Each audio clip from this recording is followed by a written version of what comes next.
Real quick before we get into today's video, just want to thank all the people over on Patreon for all their support, because without their help, the upgraded content that you see on the channel, that you really see in the video essays and a few of the lore discussions, would not be possible without their help. But over on the Patreon, you get sneak peeks of videos months in advance. Patrons also get priority on the Q&As. Every 3 months we do an anime and manga haul, and I give away a lot of good goodies in that. And it's also just really cool to talk to you guys in the DMs, and if some of you guys have theories that you want me to talk about on the channel, obviously I will talk about your theories. Just send them to me over on the Patreon. But with that being said, let's get into the review. Yo, what's going on, everybody? It's your boy Naruto Explain here, bringing you guys another review for Boruto Naruto Next Generations. And now that chapter 70 is done in the books, do we got a lot to talk about, because this is going to be one of those game changer chapters where when we look back after this arc is done, this is going to be the chapter where we say everything has changed, and in my opinion, changed for the better, because now we have real stakes. Because right now the odds are completely stacked in the favor of Code and Ada and Damon. Right now, all hope seems like it's lost, because Code has got his limiters removed. That's the first takeaway to take here. And then the second thing that we have to take away from this is the fact that right now Kawaki is more determined than ever before to protect Naruto, and he wants to find Amado himself. So now that Code has his hands on Amado, it looks like we can draw a straight line to Kawaki going after Amado and ultimately meeting Ada. So now that we got those initial thoughts out of the way, let's back things up a little bit and let's go into the recap of the chapter, and then I'll close things off by giving you guys my thoughts on the chapter like always. So the chapter itself opens up exactly where the last chapter left off, where he has Shikamaru and he's talking to Ada and he's like, hey, how about you defect here to Konoha? You can get closer to Kawaki. I can set that up for you. Shikamaru's in full pimp Shikamaru mode right now. He has no problem saying, Kawaki's a child. You want a child? Don't worry, girl. I got you. We giving Orochimaru passes? We gonna give you a pass as well. Shikamaru basically says that's the best way that you can get along with Kawaki is if you join us. And Ada is sitting there and she's giving it a little bit of thought at this point. And that's when you see Code, and Code realizes, like, I might be running out of time. Ada's loyalty isn't to me, it's to Ada. It's to Ada getting her hands on Kawaki. And so Code tells Amado, how about you quit playing around? Take my limiters off. And because Code knows that he's losing leverage, Code immediately does an about face and he turns to Ada and he's calling out Ada about everything. And Ada immediately pushes back. You can tell that she's highly annoyed by Code's actions, and it just kind of shows you more about their inner dynamics between their relationship, because right now you can tell Ada is getting more and more aggravated with Code. I kind of still feel like this is setting up for Code to be eliminated by Ada and Damon, and moments like this in this chapter really kind of feeds into it. And what I like about this is that while Ada is kind of pushing back against Code, that's when Shikamaru looks over at Ada and he's noticed that something's changed with her eye, and he makes a direct mention of her left eye changing. And then that's where we see that Ada is using her Sharingan powers. Shikamaru's trying to figure out what it is that she's doing. And while all this is going on, the funny thing about this is that you also have Naruto. He's running towards the lab, and as Naruto gets there, he starts inputting the code, but he's like, wait a second, it's not working. And which is a bit of a side note. If you'll notice, one of the things that Shikamaru tells to Naruto is that, like, yo, our budget is going down year over year. You can't destroy this door. It's way too expensive. That actually is a reference to some of the information that you get in the Sakura Hiden novel, because in that novel, that's where Kakashi started the process of working with the feudal lord and trimming down a lot of the budget in Konoha for military related expenses, which that's what Amado's lab would be. But getting back to Naruto, Naruto starts getting a little bit frustrated, and that's when Shikamaru makes contact with Naruto and he says, I need to protect you from the enemy's jutsu. I need you to wait exactly where you are. I can't explain everything right now, but I need you to trust me. And I like that what you see right here is that as Naruto is hearing from Shikamaru just how delicate this situation is, and that Naruto needs to kind of stay put. Naruto's got Boruto there with him. He's got Sasuke there. It just kind of shows that Naruto in this moment has no choice but to defer. And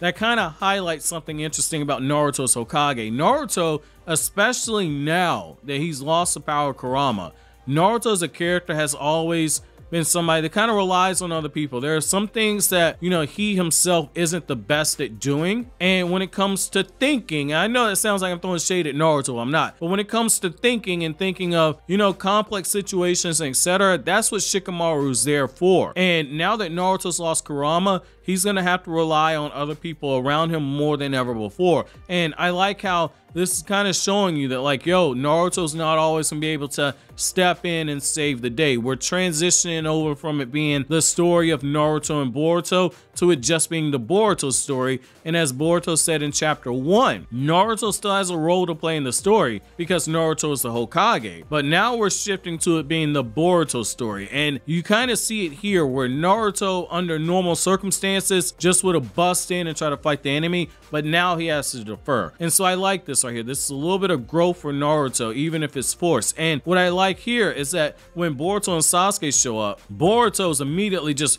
raring to go, and you got Ada, and she realizes everything is happening. And once this takes place, she tells Code, hey, Naruto's on the other side, the door's been locked for his safety, and Ada's put everything together. And what I like about that is that it just shows you more of that methodical side of Ada that I enjoy about her character, where she's very observant and she's very calculated. And what she's doing right here is she's letting Shikamaru know that she's caught on to the fact that he was trying to buy time. And what I like about this is that Shikamaru is immediately moving the chess pieces around. So you're seeing a little bit of a strategy back and forth between Ada and Shikamaru. And so far, I love their interactions. And it's a testament to Shikamaru how quickly he's able to adapt, because you got somebody like Amado who has been withholding information, because Amado just randomly says, like, yeah, that's the Senrigan, this is how the powers work, and oh, by the way, Boruto and Kawaki are the only ones who be immune to her. And Shikamaru rightfully gets pissed off, and he's like, why didn't you tell me this? And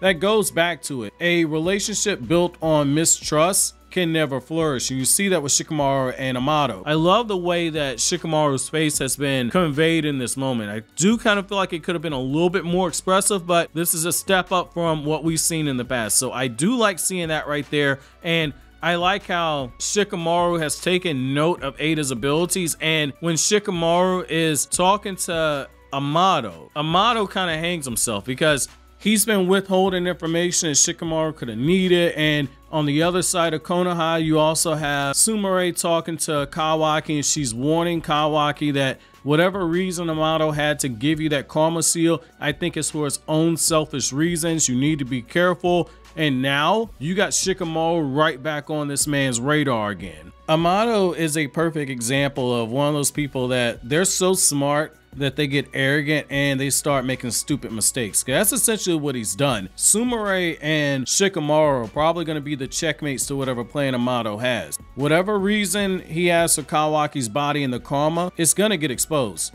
But in the meantime, right now, Shikamaru at least knows that Ada cannot hear any of the conversations that they're using when they're using Ino's hidden jutsu from the Yamanaka clan. When Ada's abilities were first brought up, that's one of the things I mentioned in the review as well as in a separate video, that I did think that the Yamanaka's telepathic jutsu is going to be a way around that. And so Shikamaru confirms it in this chapter. Now, the next thing that we get right here is that Ada begins to start talking to Shikamaru, and Ada is kind of saying, like, you probably think I'm just absolutely evil. I've got no reason to make Konoha the enemy. And I feel like this right here is definitely something that there is some truth to it, because when you really think about it, and as I've said before, there's something about Ada's motives we don't know. I think it's more than just her wanting to get her hands on Kawaki, because if you recall, she had the choice between Boruto and Kawaki, and she settled on Kawaki. There's something in Kawaki's past that has some use to her. But right now, Konoha is not an enemy, and I think right now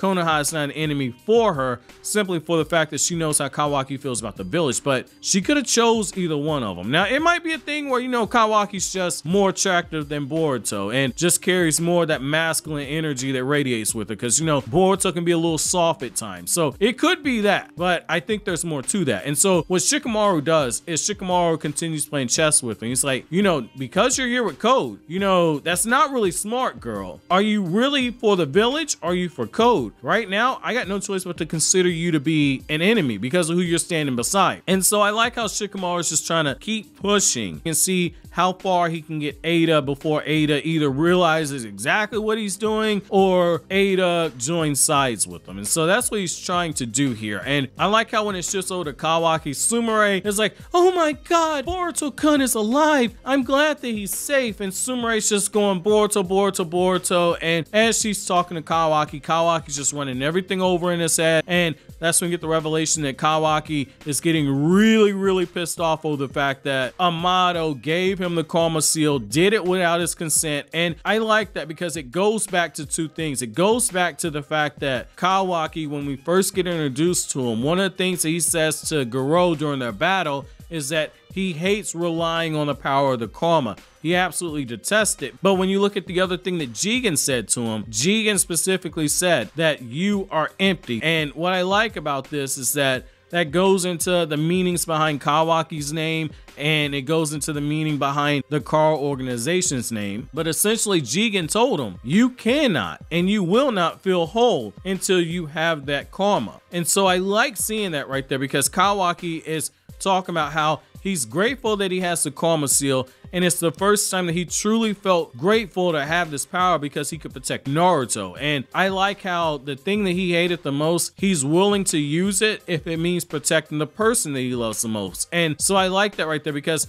Kawaki is essentially embracing the power of the karma, and it's making Jigen look like a prophet, because Jigen told him, you're not going to feel whole until you accept that karma. So you do see that right there. And I like how Sumire is warning Kawaki, telling him like that procedure to have your arm placed back onto your body was lengthy. I think he gave you the karma for his own selfish reasons. Chalk up another point for Sumire's been paying attention, and Amado is sus number 9001. Now we're seeing some of those sharper observations from Sumire. I like seeing that right there, simply for the fact that with Boruto's manga, it can run the risk of doing what Naruto's manga, especially after the Akatsuki suppression arc, did very badly, which is it can shift the focus away from some of the other characters and really just focus more so on Naruto and Sasuke and their respective growth, and other characters like Neji were just shoved to the background. So I like how Sumire is to an extent being kept somewhat relevant in the story. Now we just need to see more with Sarada and Mitsuki. Last chapter was a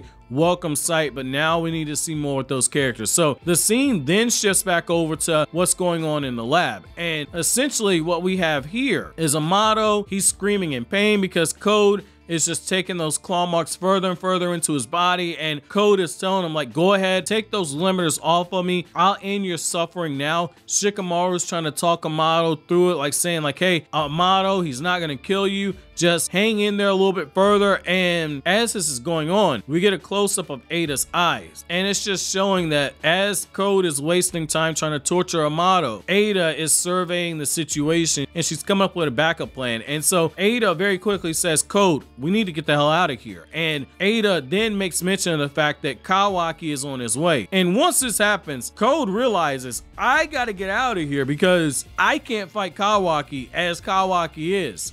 He will kill me. I need to get my limiters taken off, that way I can fight him on an even plane. And so as this happens, Amado and Shikamaru, they're talking, and Shikamaru realizes what's going on, and Shikamaru is coming to the conclusion, we need to allow Kawaki to fight against Code. But Amado's not having any of that, and you see the two of them, they're arguing back and forth. Amado is withholding information and his reasons for this. He's basically telling Shikamaru he doesn't trust him, that he's gonna send Kawaki to a fight and hope that Kawaki gets killed trying to stop Ada and Code, and it'll be a mutual destruction. And you see what happens when a relationship that is built on mistrust it can't coexist. Communication is a key unless you got some supernatural fixation like Naruto and Sasuke. If you go back to part 1 of Naruto, one of the things that was really stressed was the fact that when it comes to teamwork, you and your teammates got to be on the same page. And it's because of the distrust between these two individuals, they're in the situation they're in now. Code, it's just like, screw it. He puts his claw mark on, he kicks Amado straight through the portal. Shikamaru is about to crap himself, and Code basically says like, look, I didn't want to take him there, but it is what it is. We're gonna go ahead and take him over to our hideout, and I'll make him take my limiters off there. And as this is going on, Ada's panicking because she knows that Kawaki is coming, and she's telling Code like, Kawaki cannot see me here. And as they try and escape, Shikamaru tries to use his shadow possession jutsu, and he tells them, hey Ada, you should wait and see Kawaki for yourself. But Ada is done playing games, and so unlike last time where Ada was like, oh my god,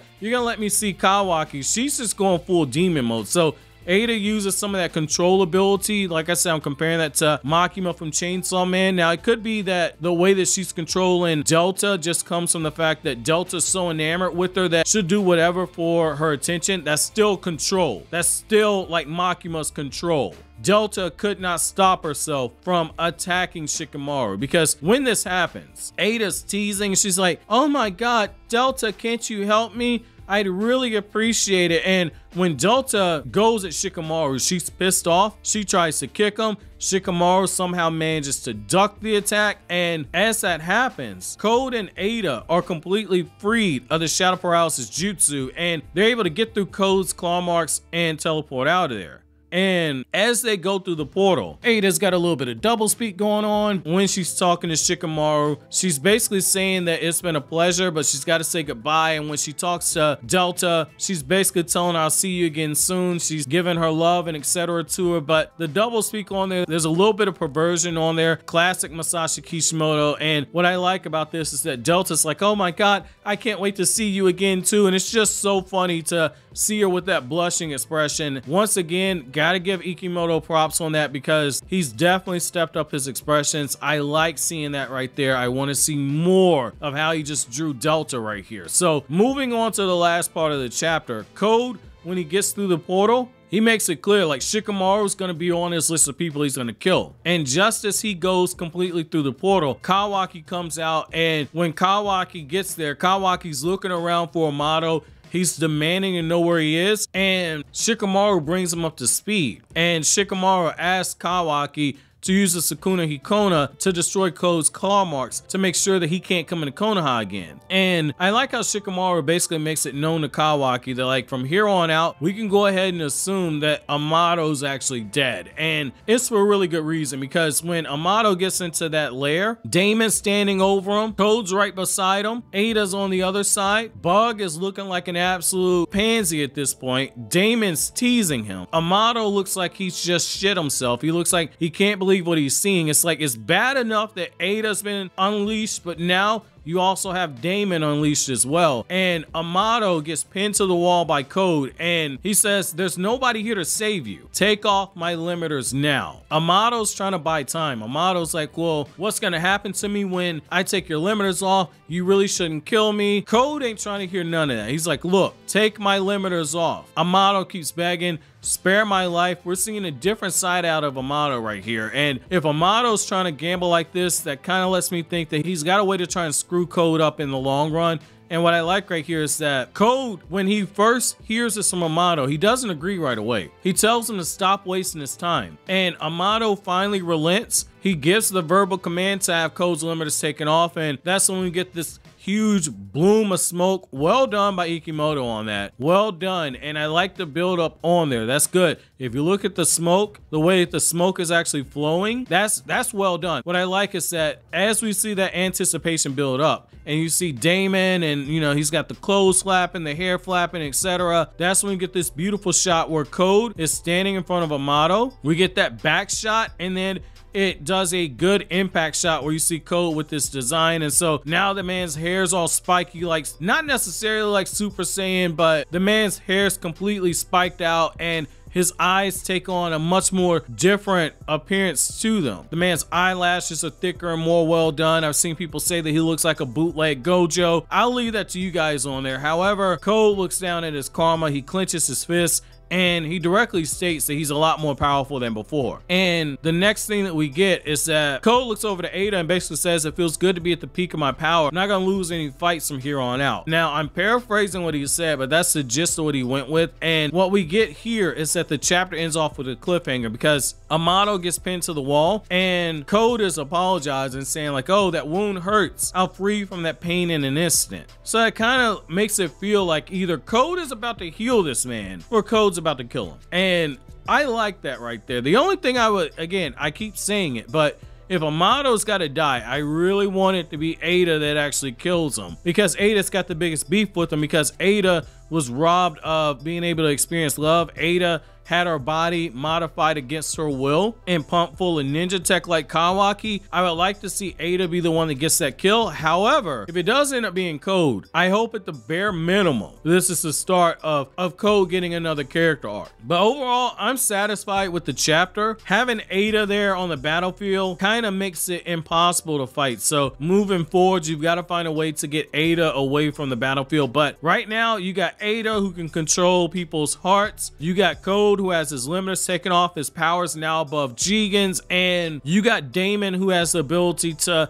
reflect attacks. This is a dangerous trio right here. So this is going to be interesting to see how Kishimoto takes this moving forward, because now the heroes are boxed in. So what I want to know from you guys is, do you guys think we're on the cusp of an Amado rescue arc? Do you think that they're going to take Sasuke's intel and go towards the land of snow to rescue Amado? Let me know down in the comment section below. So always, guys, if you like anything I had to say, don't forget to comment, rate, subscribe, and share. Thank you so much for watching all the way to the end. Have an awesome day, guys.